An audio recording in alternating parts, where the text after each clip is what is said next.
নবম দশম শ্রেণীর গণিত বইয়ের অনুশীলনী 4.1 এর প্রশ্ন নং 14। প্রশ্নটি হলো x power a by x power b all bracket a plus b into x power b by x power c all bracket c plus b plus c into x power c by x power a all bracket c plus a equal 1। এটা হচ্ছে বাম পক্ষ, এটা ডান পক্ষ। বাম পক্ষ calculation করে ডান পক্ষ আনতে হবে। আমরা বাম পক্ষ তুললাম, বাম পক্ষ ক্যালকুলেশন করব। উভয়ে কি আছে, বেজ একই রকম আছে, তাই উভয় থেকে একটি কমন নেব। নেক্সট বিয়োগ ভাগ থাকলে বিয়োগ হয় a minus b a plus b into একইভাবে b minus c by b plus c একইভাবে c minus a bracket c plus a। এখন এইটাকে আমরা ব্র্যাকেটের বাইরে নিয়ে যাব। Next a minus b into a plus b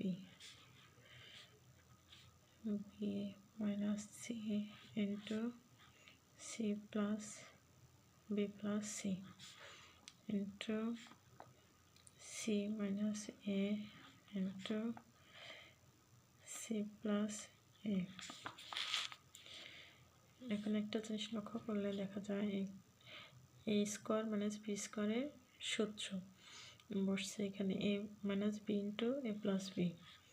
তাহলে সূত্রটি বসা দেই a square minus b square into একইভাবে b square minus c square into c square minus a square. তাহলে তিনটি বেস থেকে একটি কমন নেব। a square minus b square গুণ থাকলে যোগ হয়, যোগ হলে চিহ্নর কোনো পরিবর্তন হয় না, plus b square minus c square plus c square minus a square.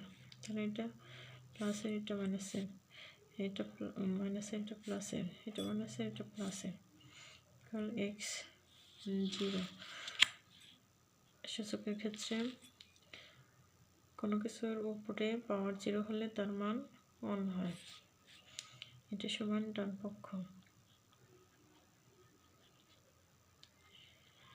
সুতরাং বাম পক্ষ